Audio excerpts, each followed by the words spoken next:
Slay the Spire is a roguelike card game where you build a deck as you fight monsters and explore a tower. There are 2 classes currently and a third planned for the game's official launch. The game is in early access right now, but is fairly balanced and has a good deal of polish. The gameplay is really straightforward, but has a lot of depth as you progress further through the Spire. Each run gives you an amount of class experience that unlocks new card options for future runs. You begin a run with a basic deck full of armor cards and basic strikes. Each class starts with a special card unique to the class and a relic. Ironclad begins with Bash, a card that deals moderate damage and applies a debuff to the enemy, and a relic that heals for 6 health at the start of every combat. The Silent, the game's other class, begins the game with a relic that allows you to draw 2 extra cards during your first turn of combat, and an armor card with this card, and an attack that has no cost and reduces the enemy's attack for the next turn. Beginning the game was a bit slow to start, though it had a relatively simple mechanics. It fails to mention a few important things to new players, such as the ability to not pick up new cards at the end of a fight.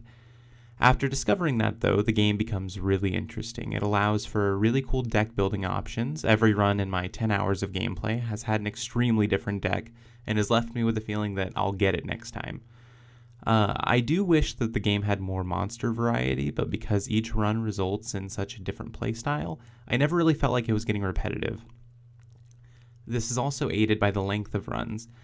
Each run for me has been between 10 to 30 minutes, sometimes longer or shorter depending. Shorter runs do have a tendency to highlight the repetitiveness of the early game though.